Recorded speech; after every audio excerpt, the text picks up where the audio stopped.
Olá galera, meu nome é Antônio Carlos, eu sou advogado e esse vídeo vai para o canal Direito no Popular, aquele canal maravilhoso que te explica de maneira descomplicada tudo que você precisa saber sobre direito.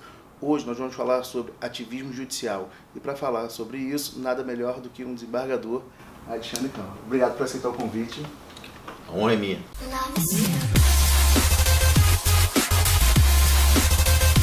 Eu já começo dizendo que a minha visão do ativismo judicial não é positiva. Eu não gosto dessa ideia. Quando a gente fala de ativismo judicial, do que a gente está falando basicamente?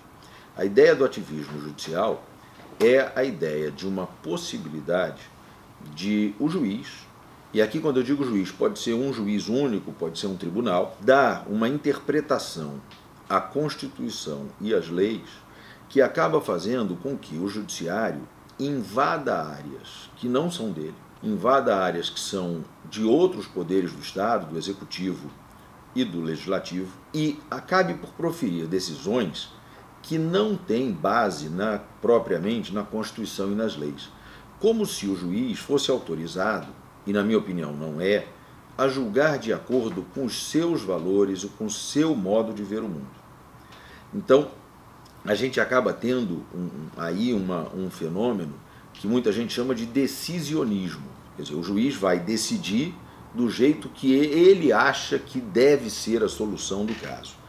E a grande questão aqui é que o juiz não é alguém que tenha recebido da sociedade legitimidade para fazer isso. Então, o juiz tem que ter como um ponto de partida a Constituição e as leis. É claro que ele interpreta a Constituição, ele interpreta a lei, mas ele precisa respeitar o que está no texto. Como dizem alguns estudiosos, a gente tem que deixar o texto falar para a gente. Então, quando a gente pega o texto da Constituição, quando a gente pega o texto da lei, por mais que se tenha que interpretar esse texto para ele ser aplicado no caso concreto, a gente não pode fugir de limites que o próprio texto estabelece. Senão a lei acaba virando uma sugestão. E a lei não pode ser, numa democracia, uma sugestão de como se resolvem os casos. Por exemplo, a gente tem uma lei, e eu vou inventar um exemplo. Imagina que a gente tivesse uma lei que dissesse que nos planos de saúde as pessoas têm obrigatoriamente que cumprir uma carência de 30 dias para poder fazer exame de sangue. Aí a pessoa contratou o plano de saúde ontem e hoje o médico diz que ela tem que fazer um exame de sangue. Bom, se a lei diz que ela tem que esperar 30 dias de carência e ela só contratou o plano de saúde ontem, se ela for hoje lá fazer o exame de sangue, a operadora do plano de saúde não vai autorizar e não vai autorizar com base na lei. Aí ela entra no judiciário. O que o juiz tem que dizer? O juiz tem que dizer, olha só, não tem 30 dias, você ainda está no plano de carência, sinto muito, espere o tempo que falta para completar os 30 dias. Isso é decidir com base na lei. O juiz não pode olhar para um caso desse e dizer assim, não, mas eu não acho justo. Eu acho que não devia ter essa carência, então eu vou determinar que a operadora do plano de saúde pague o exame. Se ele faz isso, ele está usando a lei como uma mera sugestão com a qual ele não concordou. E ele está julgando o caso com base na visão de mundo dele, com base no senso pessoal de justiça dele. Isso é ativismo judicial. O ponto é, senso de justiça, cada um tem o seu. O meu senso de justiça, eu tenho, e para mim ele é muito importante. E eu, como juiz, sei que o meu senso de justiça é importante. Mas eu sei também que eu não posso impor aos outros o meu senso de justiça. Eu não posso querer impor o meu modo de ver o mundo às outras pessoas. O meu modo de ver o mundo é importante para mim, mas ele não pode ser imposto a ninguém, porque eu não tenho legitimidade para isso. A sociedade não me escolheu para ser a pessoa que impõe o seu senso pessoal de justiça aos outros. O juiz não pode ser um tirano, não pode ser um ditador, não pode ser alguém que autoritariamente decide do jeito que ele acha certo. Numa democracia, o legislativo faz a lei, o juiz interpreta e aplica a lei que o legislativo fez. O juiz só pode deixar de aplicar a lei nos casos em que essa lei seja incompatível com a Constituição.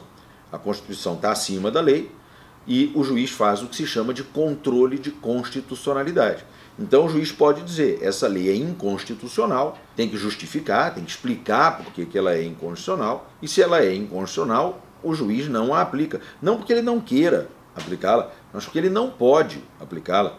Veja que se uma lei de que eu gosto é inconstitucional, eu não posso aplicar. Não interessa o meu gosto pessoal, interessa se a lei é ou não é inconstitucional. Então eu só posso deixar de aplicar a lei se ela contraria a Constituição. E a Constituição, por sua vez, eu sempre tenho que aplicar. Eu não posso dizer não gostei da Constituição, não acho boa a solução dada pela Constituição. Alguém poderia dizer assim, mas a Constituição é antiga, ela é de 1988, então agora que nós estamos em 2018, já se passaram 30 anos da Constituição, o mundo mudou, não é mais daquele jeito e a Constituição nesse ponto não foi alterada. Sim, mas não é o juiz quem tem legitimidade democrática para alterar a Constituição. Existem mecanismos para modificar a Constituição e esses mecanismos passam pelo Congresso Nacional, que pode aprovar emendas à Constituição. O juiz não tem esse poder. O juiz não tem essa possibilidade de alterar a Constituição segundo as suas preferências pessoais.